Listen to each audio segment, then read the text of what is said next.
untuk kawan-kawan di Lumajang dan juga yang ada di Indonesia.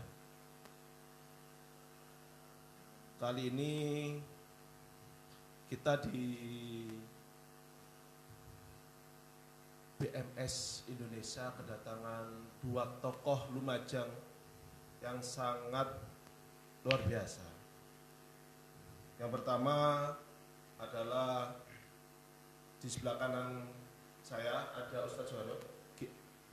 Apa kabar Ustadz Juwarno? Alhamdulillah, baik. Beliau merupakan Ketua PD Muhammadiyah Lumajang dan juga trainer MEP. Apa itu trainer? Menebar energi positif. Wow, luar biasa. Nah, sedangkan satunya di sebelah kiri yaitu Gus Zulkifli SPDI. Pripun kabar Gus? Alhamdulillah. Alhamdulillah saya. Beliau merupakan pengasuh pesantren Nur Tauhid Tenas Wonorejo dan juga ahli spiritual pesantren. Nah, kedua tokoh ini nanti akan sedikit mengulas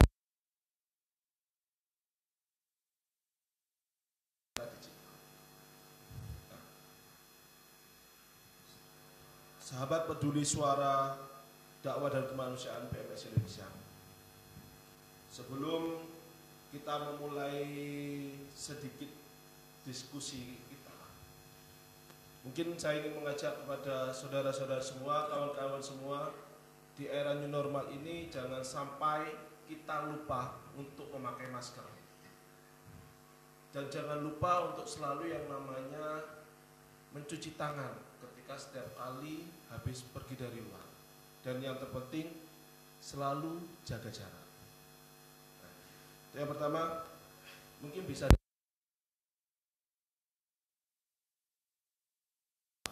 awalnya dan itu targetnya dari Ustaz Juwarno sendiri seperti apa? Iya, terima kasih. MEP itu lembaga pelatihan. Singkatannya itu dia singkatan dari menebar energi positif. Ya, kami keliling kemana-mana ya untuk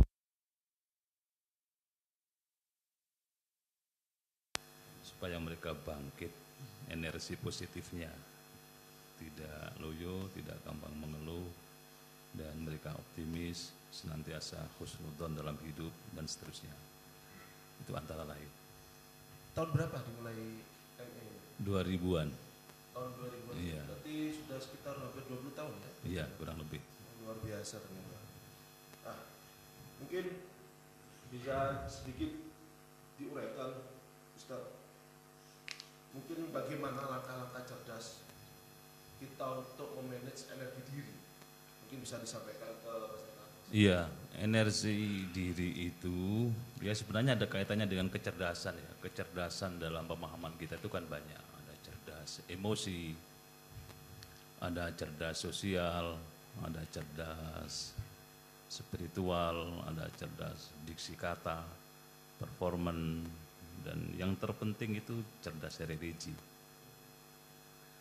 Mereka yang bisa memanage masing-masing itu dia orang wise, orang hebat, orang bijaksana, karena dia bisa mengendalikan kecerdasannya itu dari potensi menjadi berkembang menjadi lebih baik lagi. Dan biasanya orang seperti ini tidak gampang reaktif hidupnya. Dia berpikir mendalam, direnungkan dulu, dan ini memang perintah agama supaya kita suka merenungi kehidupan ini supaya sampai kepada satu titik kesimpulan bahwa di dunia ini memang tidak ada yang berdaya kecuali Allah.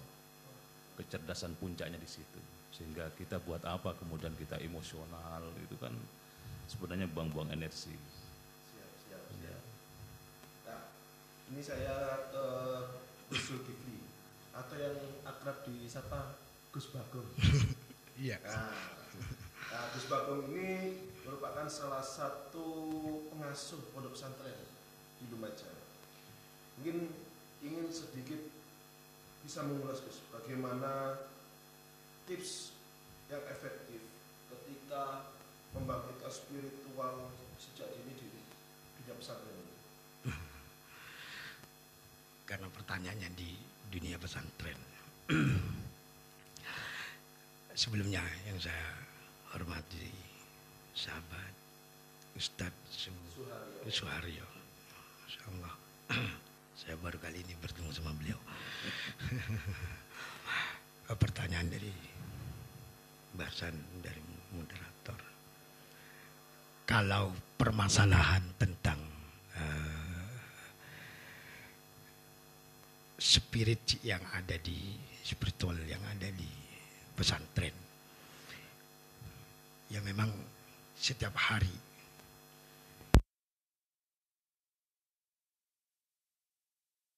proses pengistiqomahan, ada proses kontinuitas di dalam aktivitas sehari-hari dia. Kalau di pesantren itu biar kita enak diskusinya bahwa spiritual ya, artinya kecerdasan,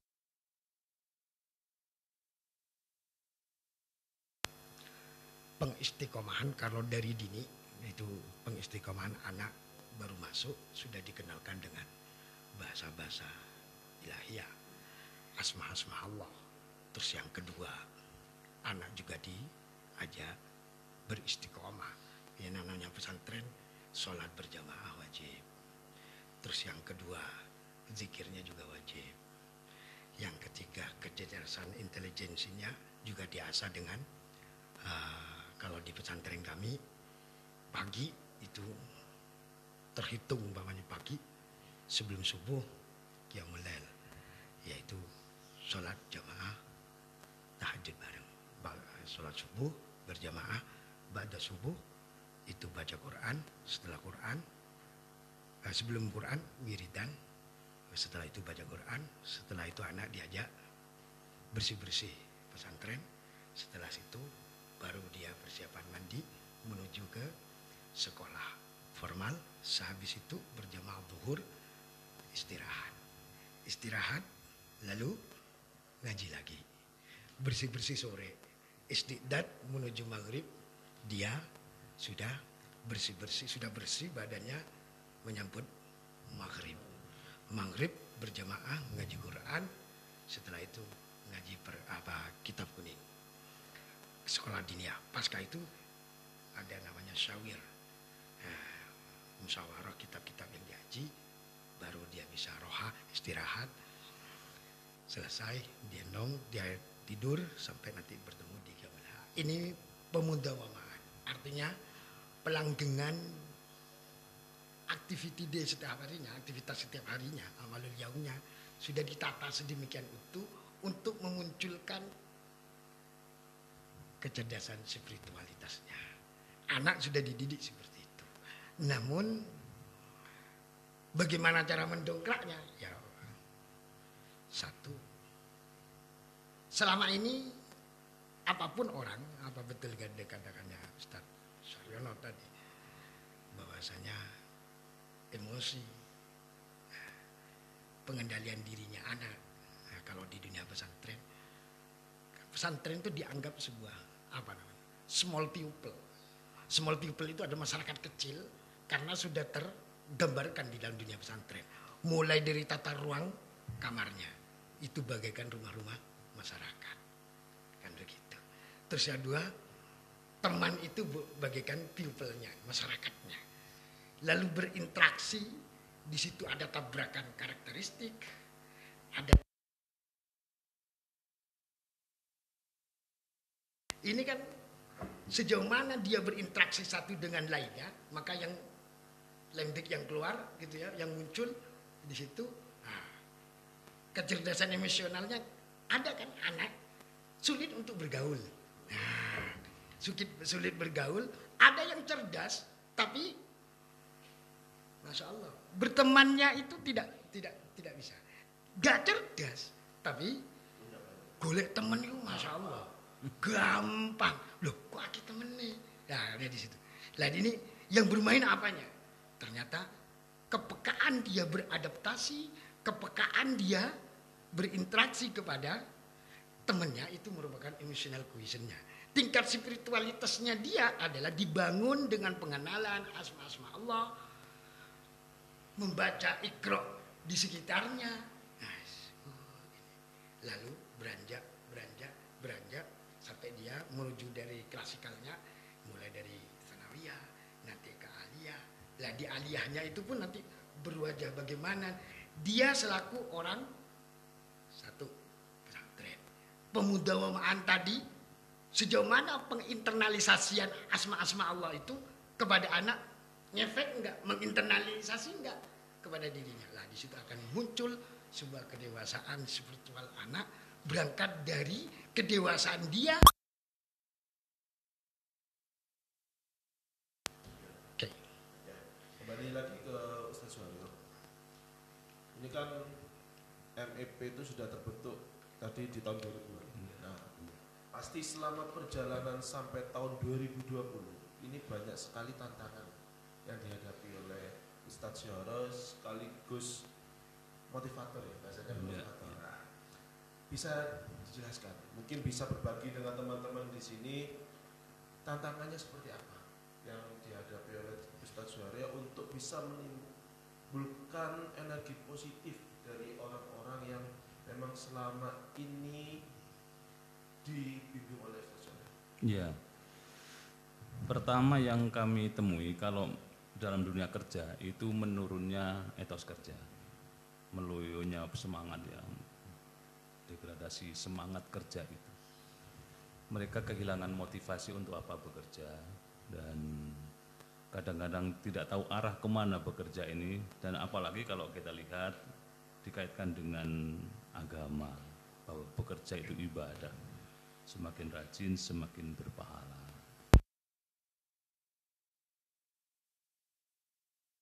Sentuhan spiritual sehingga mereka kemudian bisa merasakan, oh saya selama ini berarti titik lemah saya dan kesalahan saya di sini, saya harus kembali lagi ke fitrah. Kita diciptakan oleh Allah itu untuk kerja keras. Kita diciptakan oleh Allah ini untuk mengembangkan kemaslahatan di tengah hidup. Karena kebaikan yang kita lakukan adalah tanaman indah yang itu kalau tumbuh subur nanti akan berkembang dan berbuah, dan kita sendiri yang akan memetiknya. Tapi kalau bekerja misalnya dengan malas-malasan, ya itu yang akan didapat nanti akhirnya. Ini di dunia, apalagi di akhirat. Itu nanti yang kita support kepada mereka, sehingga banyak orang yang menyatakan, oh kalau begitu kita ini tidak layak berada di pentas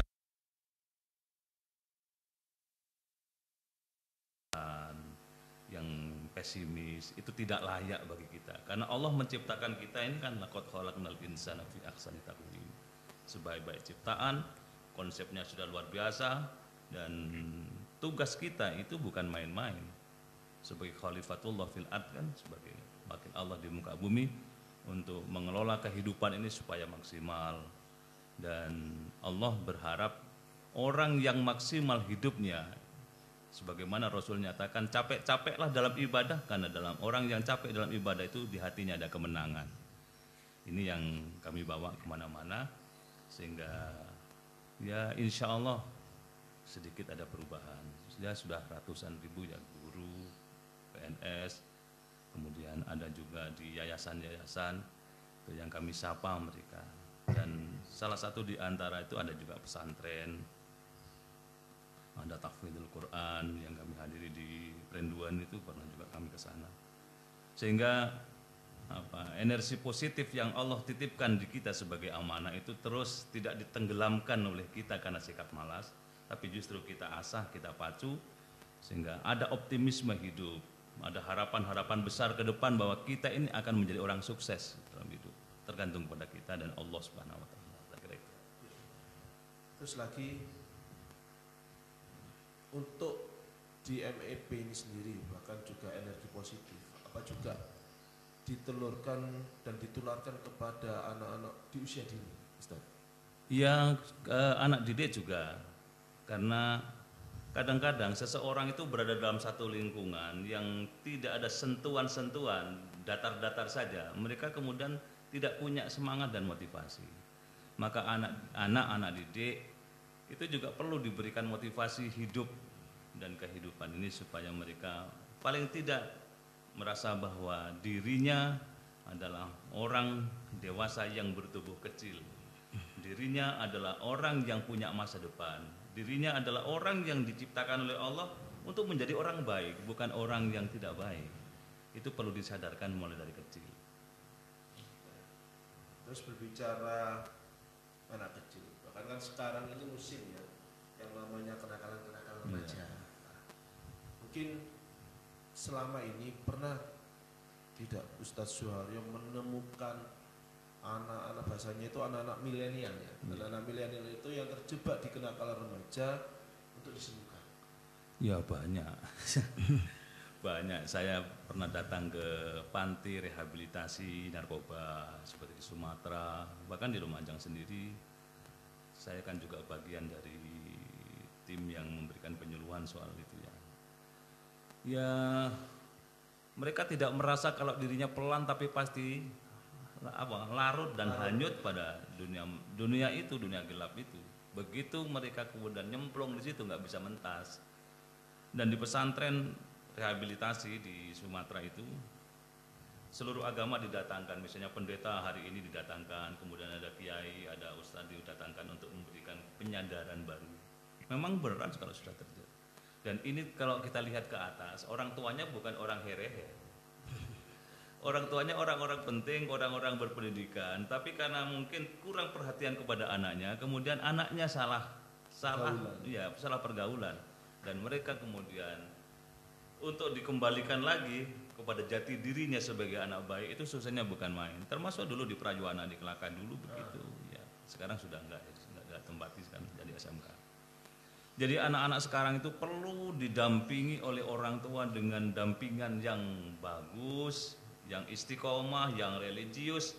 Ya syukur kalau ada di pesantren pasti selamat insya Allah ya, insya Allah, karena ini tadi yang disampaikan oleh Gus tadi, mulai dari bangun dari pagi sampai kemudian pagi kembali ada pembiasaan yang sangat luar biasa, sehingga anak itu kalau sudah tidak di pesantren, kebiasaan itu akan melembaga di dirinya. Istilahnya Gus tadi kan internalisasi. Ya, proses internalisasinya itu penting dalam kehidupan ini. Kita kembali ke Gus Bagong, karena tadi disebutkan bahwasannya aktivitas harian itu terus dilakukan. Ada nggak posisinya tantangan yang dirasakan ketika melakukan aktivitas harian yang selalu kontinuitas? Mungkin seperti apa, Mas?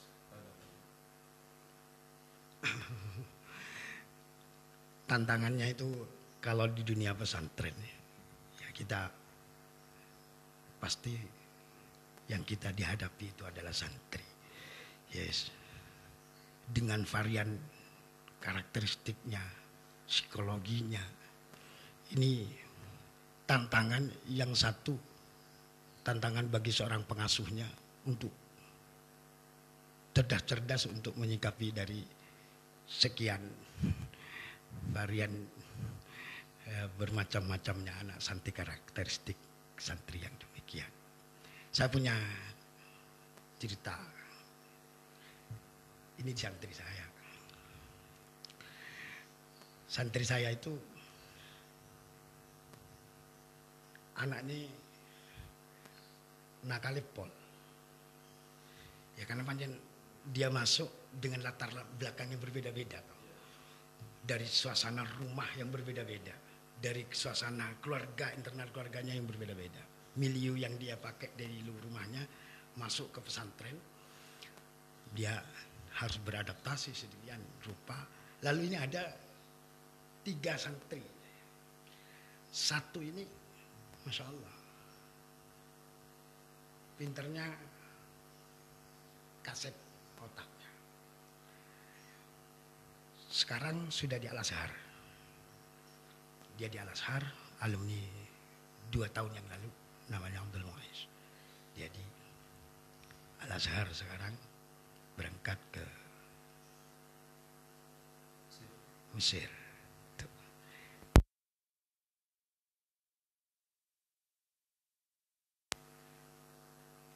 Jamaahnya enak, jamaahnya istiqomah. Ngaji ini ya, wis ngajinya pateng, tapi nggak cerdas. nggak cerdas, tapi banyak temannya. Diterima di temannya. Yang ketiga, nakalipol. Wes, dengan cara penanganan bagaimana sampai saya mohon maaf, sempat saya cubit. Anggaplah itu kekerasan dikit lah, tak cubit. Sampai dengan saya suruh berdiri. Mulai dari yang agak fisik gitu ya, lalu penyadarannya mulai dari itu dijemur, suruh berdiri, suruh stand up gitu ya. Apa ini anak ini sudah saya kerasin gini, sudah tak kasih tindakan yang education lah. Ada nilai pendidikannya, suruh tak ngapalkan ini. Tambah nakal. Piye nangane wong koyo ngene iki jarene. Akhir saya menemukan ketika anak yang saya dari yang belakang dulu. Anak ini ternyata disuruh berdiri tidak membuat efek kapok, gitu, efek jera tidak ada, gitu. Setelah ajak diskurs, awakmu kok meler le. Ayolah ngomonglah. Ojo dianggap gurune aku. Ngomong padha lanange. Mboten Yai. Wes tak wis saya letakkan kita menang. Tapi dia bisa ngomong. Anu Yai, panci kula sing salah Yai. Lah ya, kamu sadar tak? Lek awakmu salah ini sadar. Nggih sadar Yai. Ayolah, Cung. Tak sentuh hatinya. Awakmu iki niat nek kene golek ilmu. Nggih Yai. Kumat. Dapat 2 hari lagi enggak istiqomah lagi dia. Apa sih anak ini? Terakhir saya kasih tanggung jawab. Wis lah. Awakmu iku tak kongkon jagane arek musyawarah. Wena dia. Loh, selihat kok cara bimbing temennya. Ayo, ojo rame sih. Kondusif acara. Nakalnya bukan main, gitu ya. Terus cara membimbing putih. Loh, kok cerdas. Terakhir dia lulusan 2 tahun yang lalu. Ada karena di pondok itu ya hilang 1.000 itu bagi saya kal mustasfa gitu.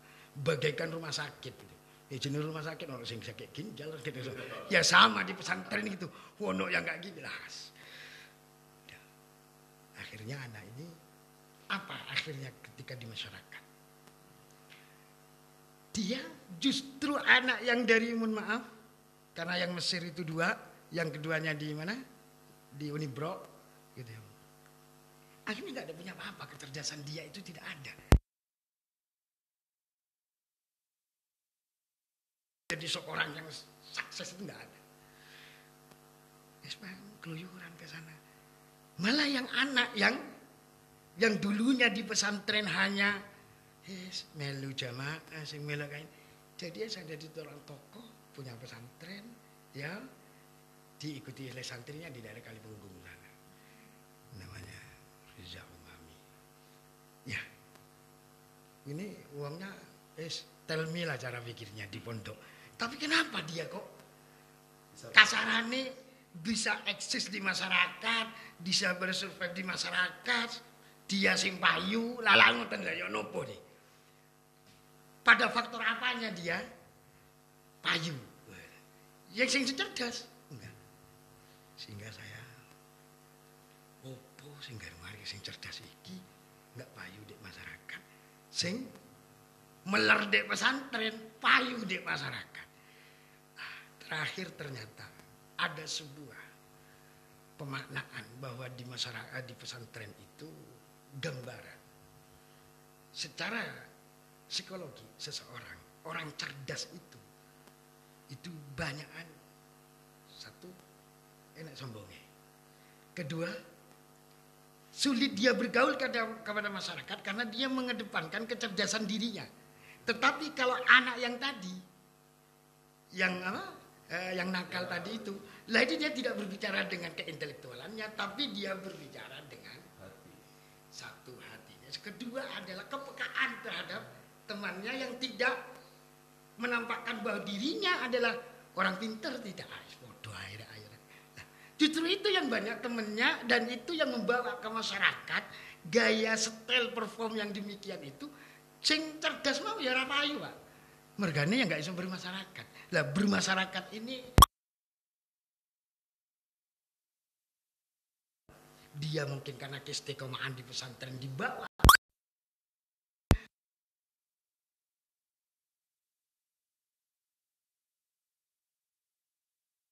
Dia pemuda wamaan di pesantren itu, pengistiqomahan pembiasan dibawa ke masyarakat, lalu nitipno santri ini, Pak. Saya kaget, Pak. Loh, awakmu diajari apa santrimu, wong awakmu nek pesantren yo gobloke pol nak ngoten.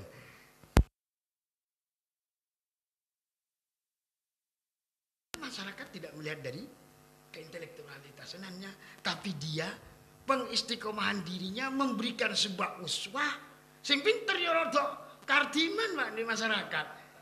Masyarakat kudu melu aku, dudu aku melu masyarakat. Lah ini kan iso ngayominya. Lah payuan sing iki, Pak. Lah ternyata dia masyarakat memberikan apresiasi uswah yang dia tampilkan di tengah-tengah masyarakat, dudu keilmuan sing ditampilkan. Dadi nyata payuan sing iki, Pak, sing cerdas ra payu, Pak. Ada apa ini? Nah, disitulah bagi saya, oh tibake sing ngalim ndek pondok pesantren urung jaminan dadi masyarakat, tokoh masyarakat ndek omahe. Durung dadi wong sukses ndek omahe. Yang ketiga itu, Pak, santri saya yang nakal itu senengi ngutak-ngutik listrik, Pak. Lek ono dak mati, Pak. Oh, pocong sing digawe tambah rusak iso balikno kono. Segitu. Nggih. Sekarang jadi bengkel, Pak. Dia orang, Pak. Saya enggak buka SMK di rumah, Pak. Tapi karena sering kerusakannya, sanyo di rumah saya di pesantren itu, diutek-utek sing biarek nakal ya. Kok bisa dia?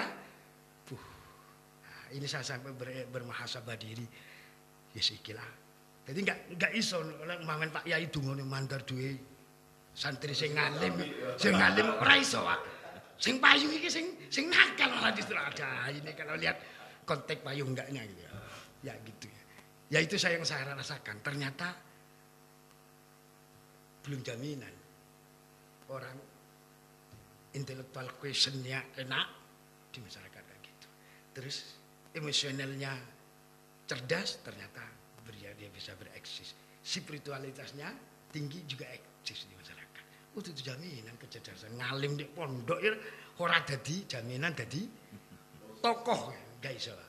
Ternyata inilah kematangan masing-masing yang ada di pesantren sehingga dia mempunyai asar labet dene wong Jawane. Nah, labet dia apa ya? Bekasi dhek di omah, ae di pondok, tegowo nang omah. Lah ngoten lho. Ngapunten Kang Rotono Jawane. Semakin menarik kawan-kawan sahabat peduli suara dakwah. Nah, kita kembali lagi ke Ustaz Suwaryo. Di zaman sekarang selain kenakalan remaja, Ustaz, anak-anak di usia dini itu sekarang ketika kita lihat itu banyak sekali pegang HP.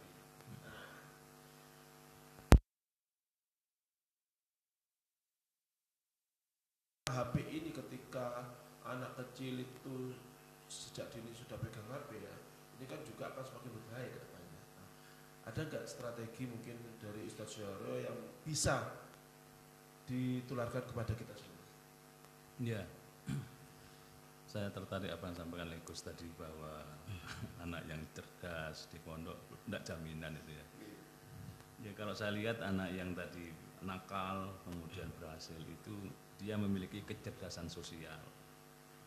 Orang yang cerdas sosialnya itu bisa menangkap pesan dan kesan dari orang lain.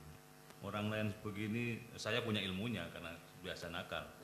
Oh gampang itu tak takluk no mari ini kan gitu kata si dia sudah punya ilmunya. Maka pernah mendengar nama Trisno wakil presiden Republik itu dulu ngaku saya ini jago gelut waktu bikin Genteng Kali di Surabaya. Tapi karena kecerdasan sosialnya justru dia menjadi pemimpin. Itu antara lain. Nah, terkait dengan kecenderungan anak sekarang suka pegang HP itu ya plus minus ya, tidak bisa disalahkan murni kemudian 100% gitu, karena ada anak yang berhasil juga justru dari pegang HP-nya itu, misalnya menghafalkan Al-Quran. Yang penting kontennya, fitur-fitur yang ada di dalamnya. Kalau tidak ada yang hal-hal yang membahayakan, nggak apa-apa. Nah, misalnya setiap pagi anak nyetel murotal, itu kan bagus. Kemudian lagu-lagu Islami, nggak apa-apa. Tapi tetap saja ada kontrol dari orang tua terhadap HP anak itu. Makanya tadi saya katakan plus minus. Dunia sekarang tidak bisa kita kemudian lari dari kenyataan. Sekarang maraknya HP begini, kemudian kita membatasi diri berlebihan, itu juga salah atau kurang tepat. Teman saya itu dulu begini. Dia punya anak kecil-kecil ya, ada 3. Dia berjanji, keluarga saya akan saya cetak menjadi keluarga yang steril. Di rumah tidak boleh ada TV. Ternyata anaknya lihat TV di rumah tetangganya. Kan malah justru tidak terkontrol. Maka yang penting pendampingan dari orang tua kepada kebiasaan anak itu. Ada anak tidak pegang HP, tapi kemudian dia pergaulannya salah, juga banyak yang kemudian salah arah. Seorang ibu bercerita kepada saya kapan hari itu, anaknya luar biasa, kena narkoba mulai dari SD. Mulai dari SD, SMP sampai muncak, SMA juga begitu, sudah nggak terkendali, dibawa ke rumah panti rehabilitasi, tidak sembuh-sembuh, akhirnya diberangkatkan ke Jakarta sana untuk bekerja. Sekarang sudah bekerja. Itu artinya apa? Dalam keluarga itu kalau pendampingan kemudian tidak dikendalikan dengan baik, maka anak kita itu bisa berkembang ke arah yang salah arah. Apalagi kemudian sisi religinya tidak menjadi penting dalam keluarga itu. Anaknya tidak sholat jamaah dibiarkan, anaknya nggak ngaji dibiarkan, karena orang tua tidak memberi keteladanan. Maka HP itu kalau dilihat dari plusnya juga ada, dari minusnya juga ada. Ya, maka ada pesantren juga yang tidak melarang santrinya bawa handphone. Sekolahan juga begitu kan, dulu pro kontra di Lumajang ini. Ada sekolah yang melarang muridnya bawa HP, ternyata kalau mau jemput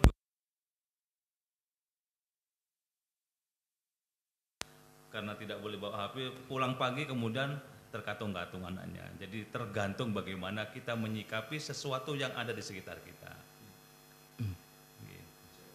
Nah, berarti dalam artian kita tidak bisa melihat segala sesuatu itu hanya dari satu sisi. Iya, betul.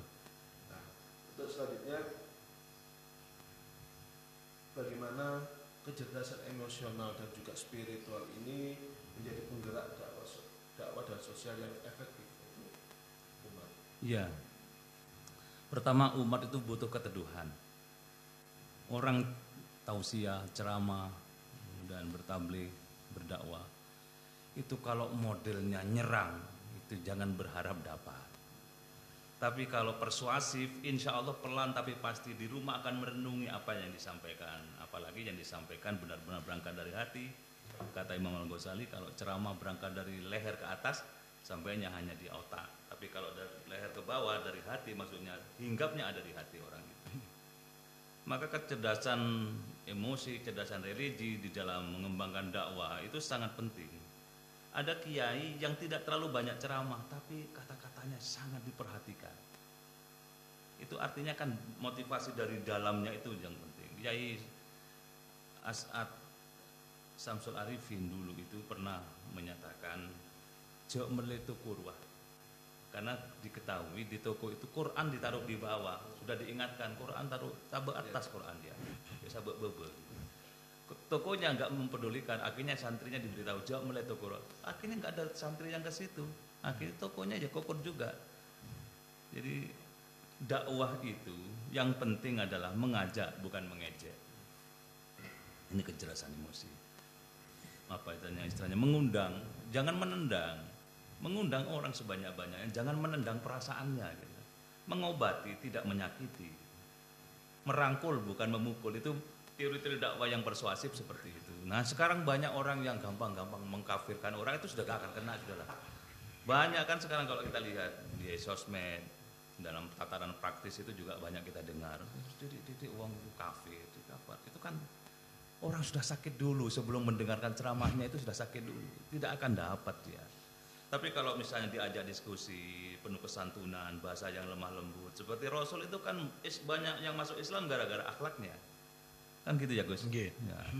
Banyak masuk Islam itu gara-gara akhlaknya, bukan karena piawai berceramah yang meledak-ledak, enggak.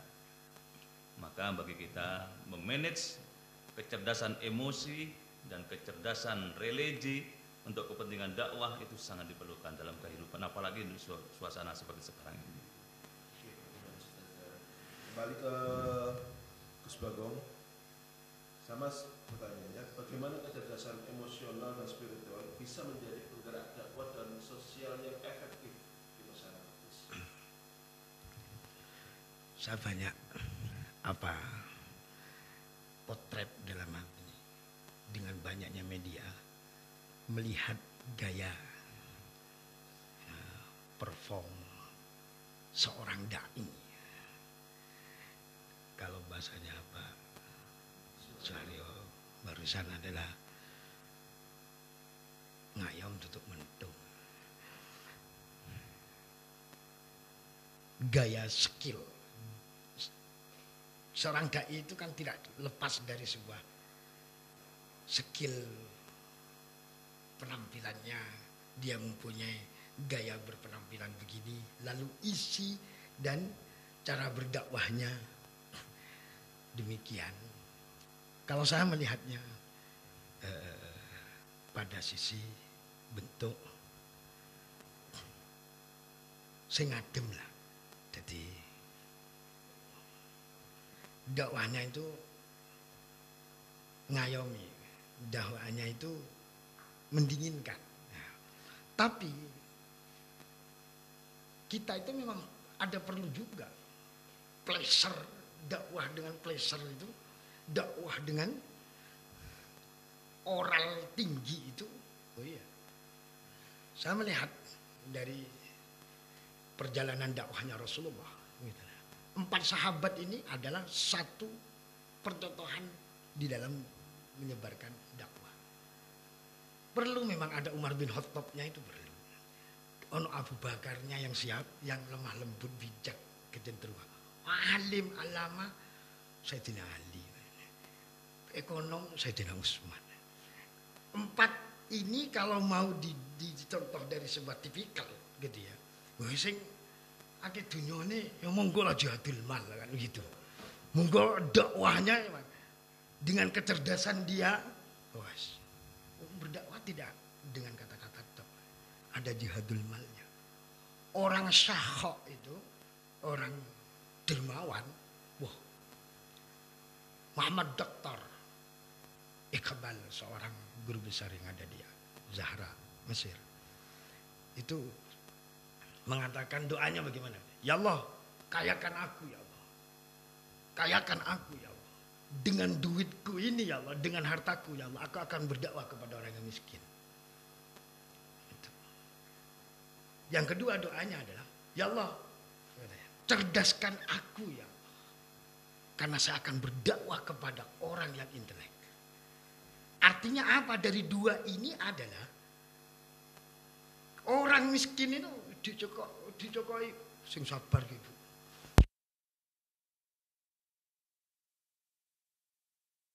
Bleng. Kasih dia dana, bangkitkan secara ekonomi. Maksudnya Dr. Iqbal barusan itu adalah itu. Bangkitkan ekonominya dia karena apa? Kemiskinan mendekatkan kekafiran. Ngerset iki kita ya Kang. Dan jadi nan rapenake mergo kemiskinan itu. Lah, dari di situ kan. Sehingga doanya ada 2. Kayakanlah aku ya Allah, dan pintarkan aku ya Allah. Karena kaya aku akan berdakwah kepada jihadul mal ini, akan syahab. Nah, sulit saya menemukan posisi orang yang syahab ini sekarang. Langka benar.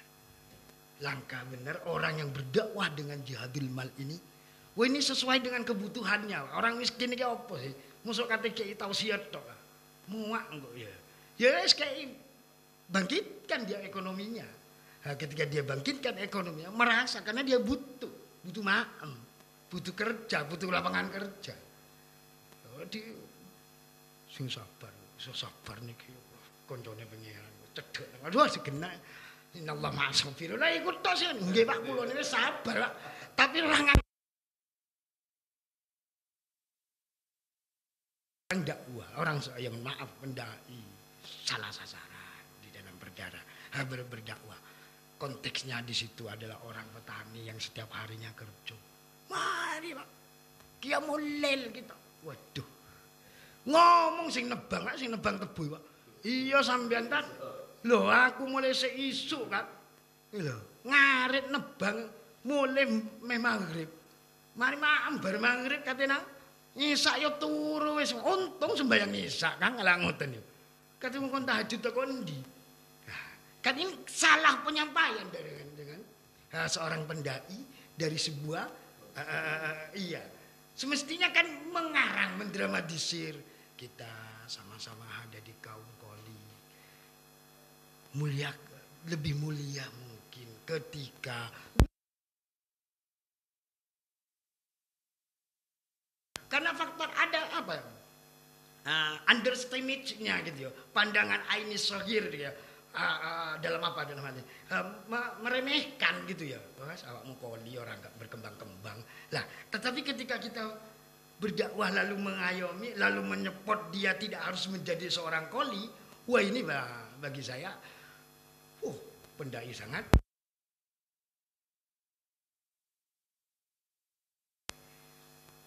butuh apa nih? Butuh modal kula Pak niki gini. Apalagi sih orang si miskin menawarkan progres gitu ya. Dengan tahu gayanya gitu ya.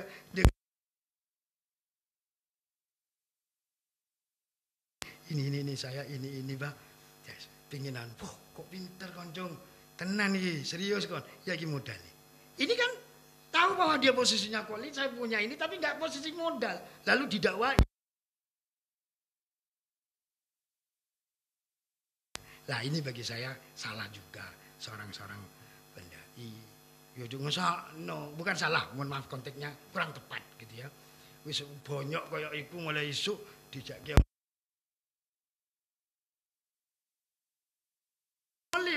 ya sampean tak penak tak mek ngomong tok disangone ngene. Awak dhewe tak piye ta? Wong awak iki mulai sedina nebang tak. Pas turu. Wes nyamuk apa sing enggak ngiduk ning awake enggak kroso kan ngelak ngoten lho. Lah ketika krosonya itu saking enaknya turu. Padahal dia kalau mau dikaji dari sisi pahalanya,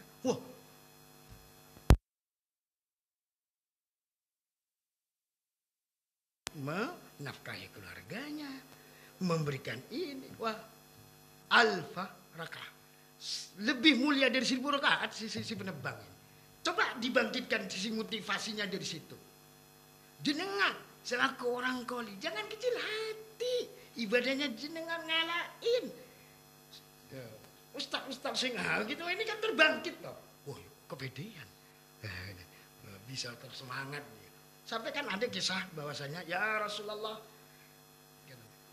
Gimana? Saya ini pilih kasih kalau gitu. Ada orang kaya, dia bisa sakhok dengan malnya. Dia bisa wirid dengan wirid mampu. Sedangkan saya mau jihad dengan apanya ya Rasulullah? Mal gak punya, berarti wiridan tok. Ya apa?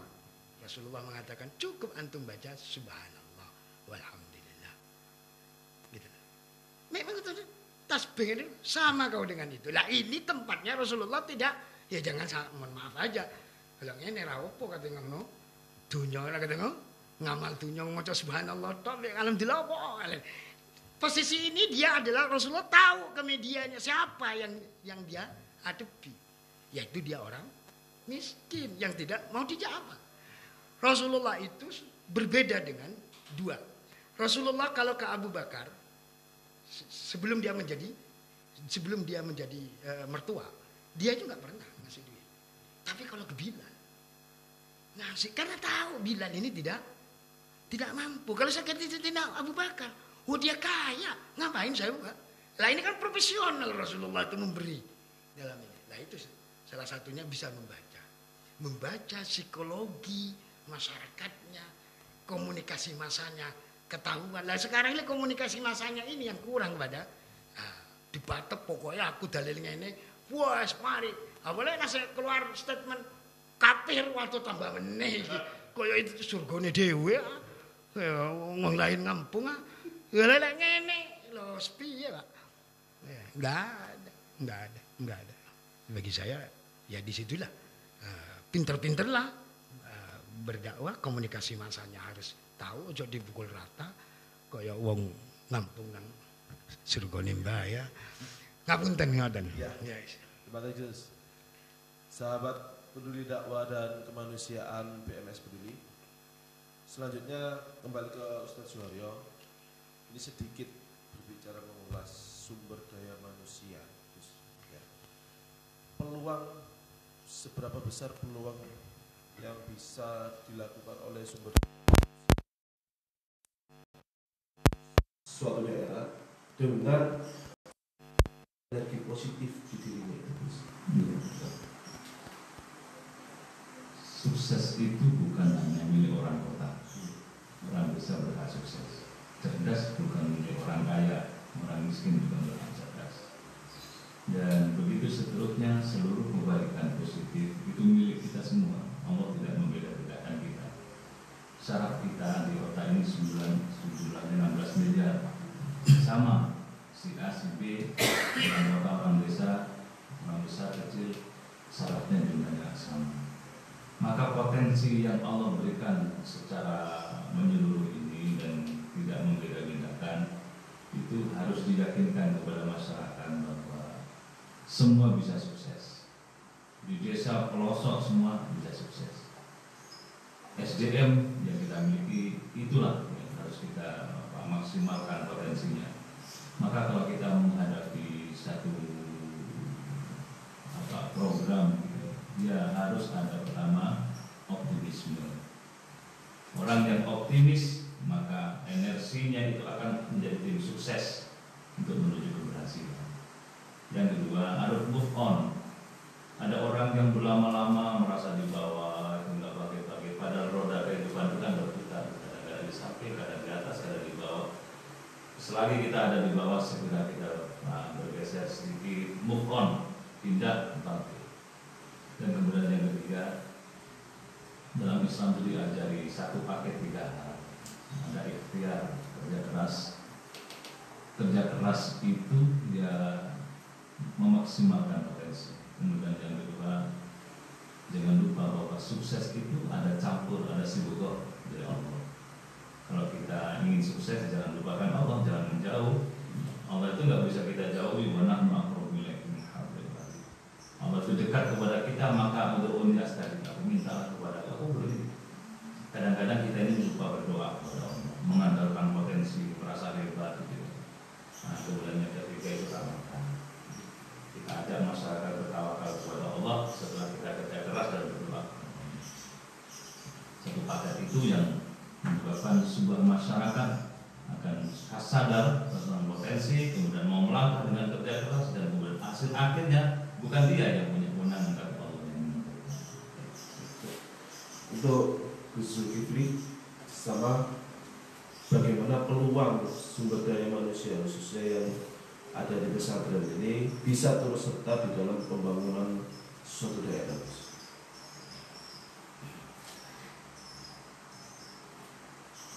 Orang santri, saya sering awalnya saya belum menemui kesempatan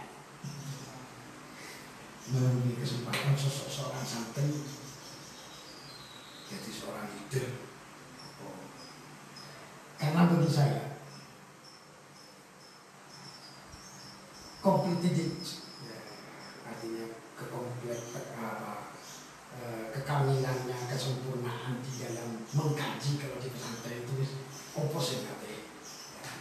Saya mulai tadi mengatakan bahwa pesantren merupakan semua itu masyarakat kecil yang ini gambaran di masyarakat pun ketika dia infak gitu, ilmunya, nah itu wah sedikit kalau untuk itu dia karakternya muncul. Ini pembacaan gitunya emotional visionnya nyata. Nah, kalau Anda bertanya bagaimana turut membangun wisata di daerah itu, selama ini ada pandangan miring ke dunia pesantren, bahkan santri bahwa pesantren itu tradisional. Itu harus dilakukan. Banyak sekali pesantren di dalamnya juga membuka. Dia punya SMK,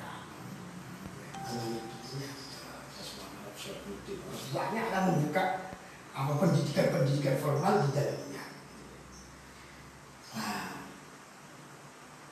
kecuali di Nurul Tauhid ya, saya nggak membuka SMK.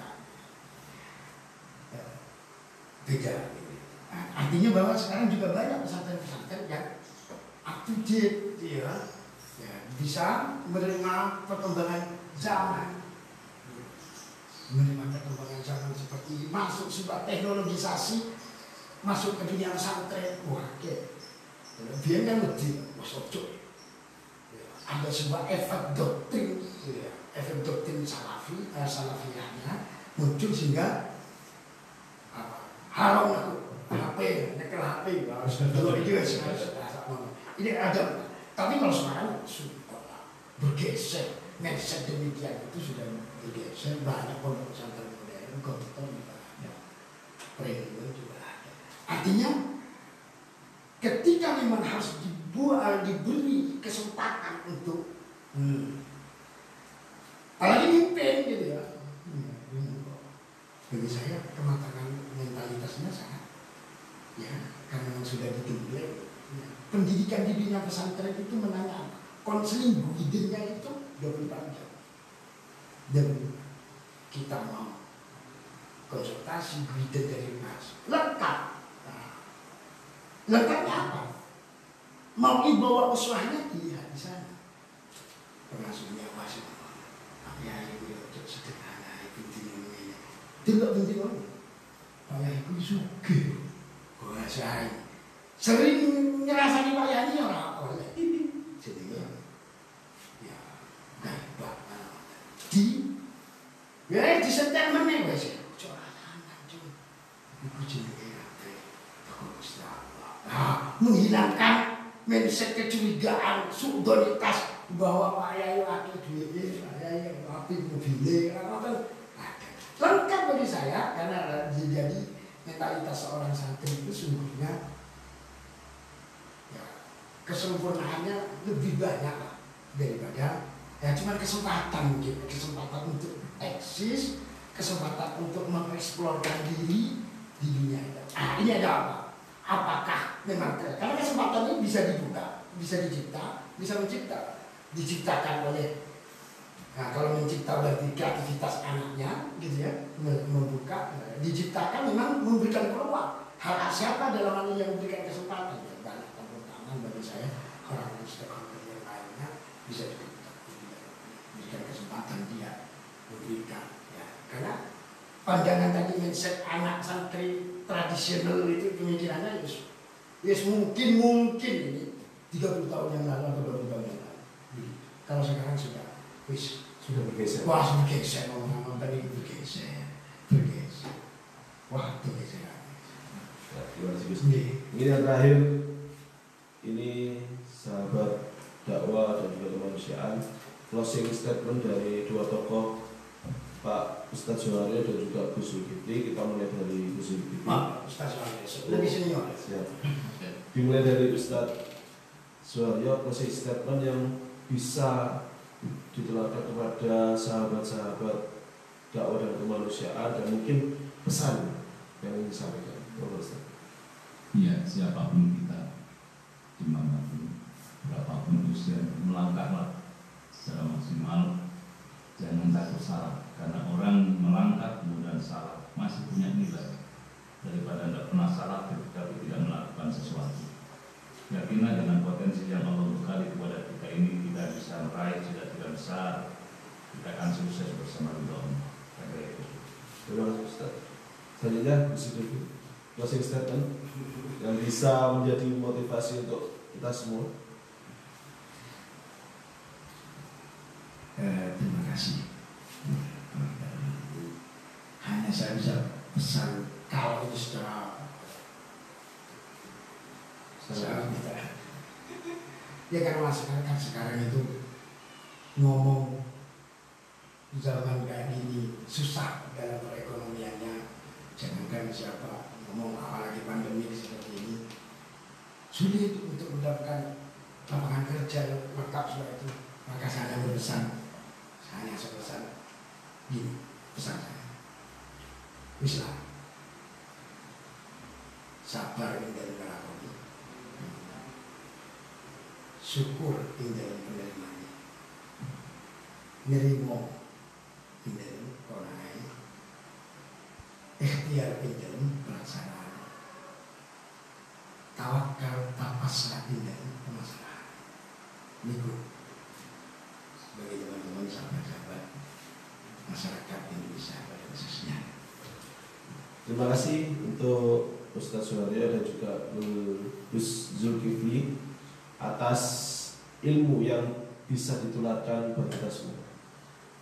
Oke, untuk sahabat-sahabat Suara Kemanusiaan dan juga dakwah PMS Peduli, mungkin kita akan mengakhiri diskusi kita pada hari ini, dan juga jangan lupa untuk tetap nonton podcast yang akan diadakan di PMS Indonesia. Kurang lebihnya kami mohon maaf. Bila taufiq wal hidayah. Wassalamualaikum warahmatullahi wabarakatuh.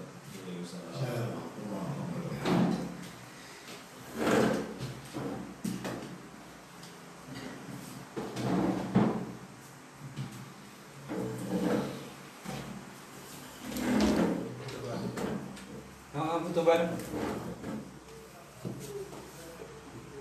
di kanan. Oh gitu. Betul